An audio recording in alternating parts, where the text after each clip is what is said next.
Baik, Assalamualaikum warahmatullahi wabarakatuh. Selamat malam dan salam sejahtera untuk kita sekalian. Masih semangat? Alhamdulillah. Saat ini jam sudah menunjukkan pukul 22.30 dan saya lihat ya yang hadir masih semangat. Ya, ini menunjukkan bahwa memang 1 tahun pemerintahan Prabowo Subianto ini betul-betul menambah semangat dan menambah energi bagi kita semua dan insya Allah bagi seluruh rakyat Indonesia. Tepuk tangan untuk Presiden dan Wakil Presiden kita. Yang saya hormati hadir di tengah-tengah kita, Pak Simon Aloysius Mantiri, ini senior saya, sekaligus Direktur Utama Pertamina, beserta Ibu. Kemudian yang saya hormati seluruh direksi dari Garuda TV, Pemret Bu Eli, Pak Fahmi, Pak Muli, Pak Upe, dan kawan-kawan semua dan tentu saja yang kami sangat cintai dan kami banggakan adik-adik dari Universitas Tarumanegara.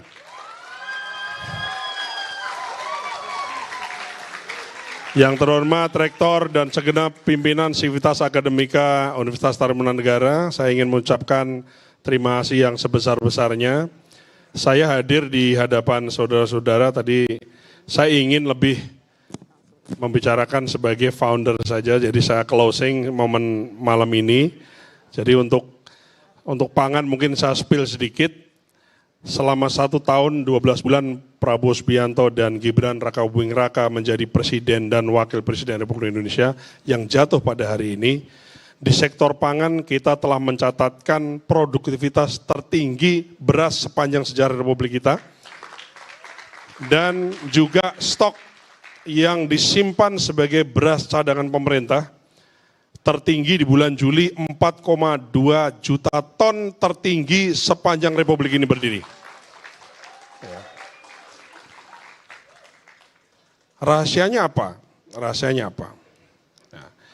Rahasianya adalah pada saat saya menjadi Wakil Menteri sebentar 6 bulan di periode Pak Jokowi, saya melakukan kunjungan kerja, kemudian dengan bangganya saya melontarkan nomor handphone saya kepada para petani.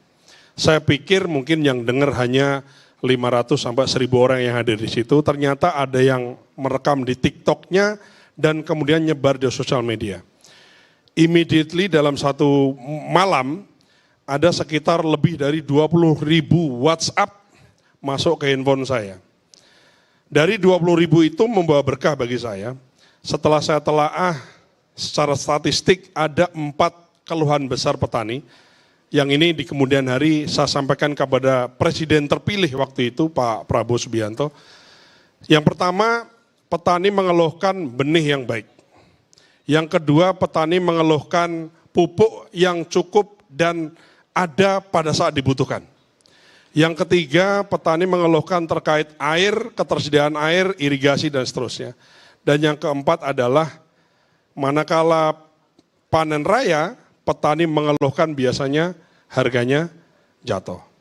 Yang pertama, langsung begitu beliau dilantik, yang pertama benih dibereskan, yang kedua penyederhanaan subsidi pupuk ya, pupuk bersubsidi disederhanakan mekanisme penyalurannya, dihapus 145 aturan, dihapus 514 bupati tanda tangan, dihapus disederhanakan semuanya dari pupuk Indonesia, dari Menteri Pertanian ngirim nama ke pupuk Indonesia langsung dikirim ke petani. Jadi pupuk langsung petani, beres.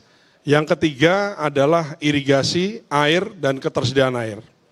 Kalau irigasi dibangunnya lama, maka dikasih pompa. Dipompa air dari sungai, waduk, genangan air di mana-mana. Kalau tidak ada, dibor.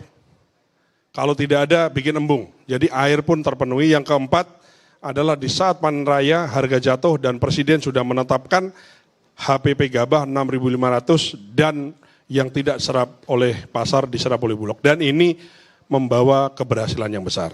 Belum lagi ke depan, mulai dari tahun ini Presiden ingin mengembalikan komoditas perkebunan dan hortikultura kita, ya, kelapa yang dulu kita juara, kita nggak juara, kita kembalikan juara lagi.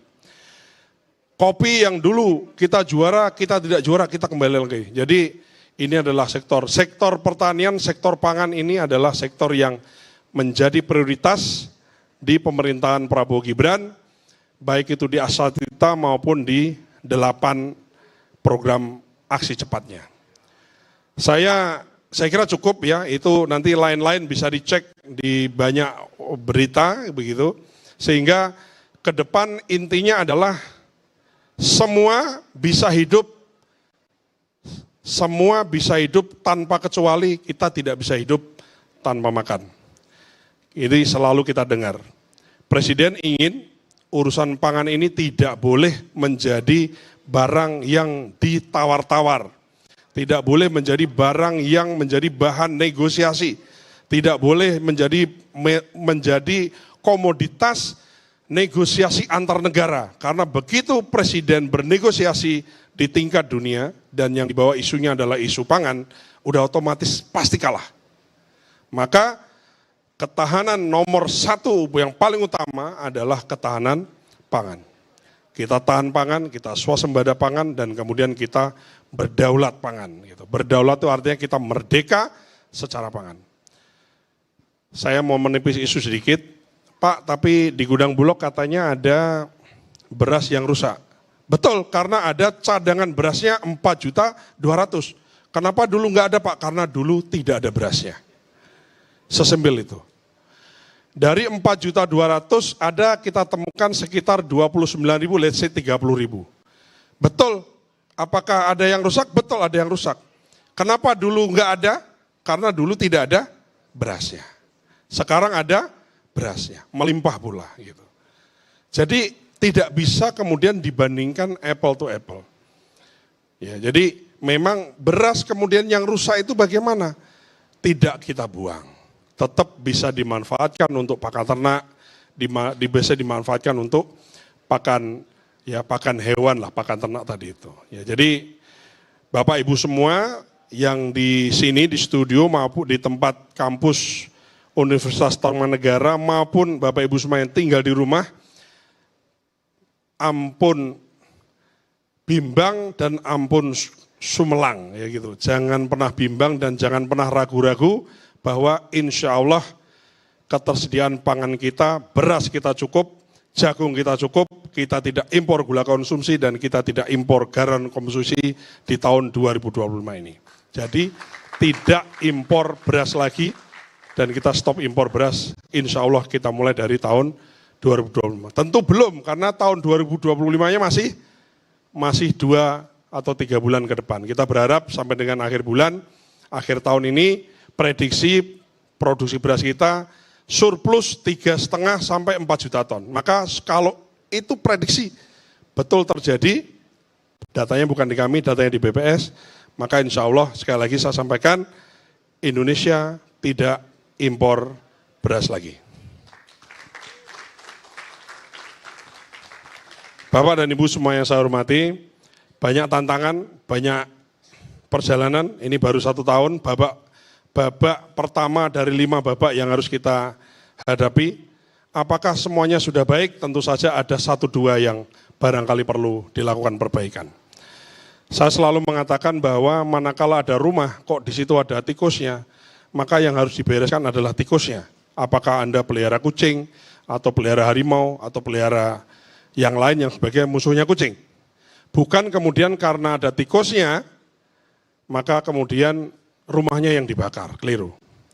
Apa yang mau saya bilang adalah, jangan sampai program yang baik, maksudnya baik, visinya baik, misinya baik, rencananya baik, eksekusinya pun baik, tapi masih ada hasil yang 1-2 yang tidak baik, maka yang diperbaiki adalah 1-2 yang tidak baik.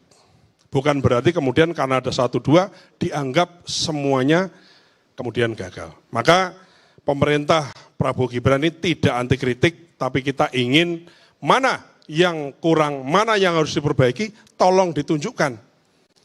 Kalau ada pupuk yang nakal, di mana? Di desa mana? Di kecamatan mana?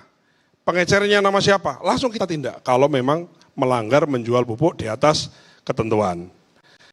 Kemudian misalnya benih yang tidak sampai, air yang tidak ada, mana? Sampaikan. Termasuk MBG misalnya mungkin di luar kewenangan saya. Kalau ada dapur yang memang menunya nggak baik, difoto, dilaporkan, SPBG-nya di mana, maka kita akan tegur, kita akan perbaiki.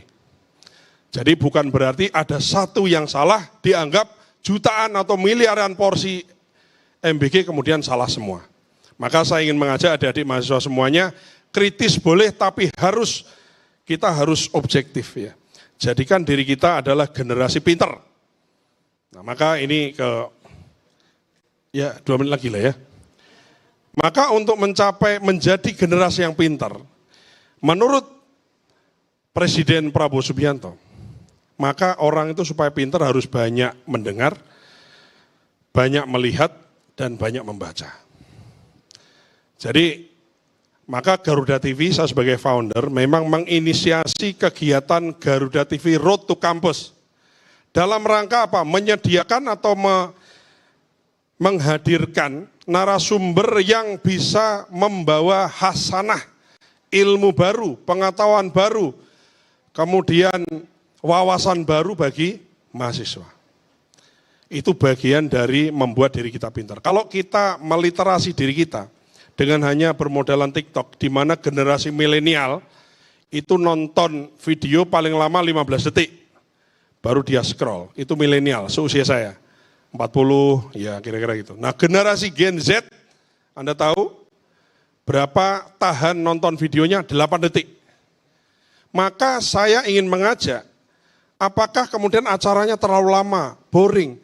Ini bukan masalah boring, menarik atau tidak menarik, tapi ini adalah knowledge, ini adalah cara membuat diri kita pintar. Anda tidak suka baca, maka dengan teknologi ada audiobook, ada ringkasan tentang buku di YouTube dan seterusnya. Jadi tidak ada alasan untuk tidak belajar. Maka saya sebagai founder Garuda TV beserta dengan jajaran Garuda, kita bukan hanya menghadirkan acara yang menarik saja, tapi juga kita tidak mau kehilangan marwah atau tidak mau kehilangan idealisme menjadi TV yang memintarkan, mencerdaskan orang-orang yang menonton Garuda TV. Kalau ada yang keliru, ada yang barangkali tidak pas ditonton, sampaikan kritiknya. Maka kita akan perbaiki. Sekali lagi, TV ini adalah kegiatan usaha, tentu saja harus ada yang menarik, semakin banyak penonton itu menjadi baik bagi manajemen tentunya, tapi semata-mata untuk menarik sebanyak mungkin penonton bukan menjadi keinginan dan cita-cita kita. Keinginan dan cita-cita kita adalah menghadirkan tontonan yang menarik dan juga punya inti, ya punya idealisme sebagai tontonan yang memintarkan pemirsanya, khususnya kita mulai dari gerakan Garuda TV Road to Campus. Terima kasih. Saya kira itu yang bisa kami sampaikan. Saya ingin mengucapkan terima kasih yang sebesar-besarnya untuk Universitas Tarumanegara, ya mahasiswanya, kemudian sivitas akademikanya, kepada kru semuanya saya ucapkan terima kasih. Saya ucapkan terima kasih kepada seluruh narasumber yang telah hadir dari pagi sampai dengan hari ini, kepada para Menko, para Menteri, para Wakil Menteri, Direktur Utama BUMN dan narasumber-narasumber lain. Terima kasih. Sekali lagi, ini adalah usaha kita dalam rangka untuk mencerdaskan, memintarkan, memperluas wawasan dan pengetahuan dari generasi-generasi emas Republik Indonesia. Wassalamualaikum warahmatullahi wabarakatuh.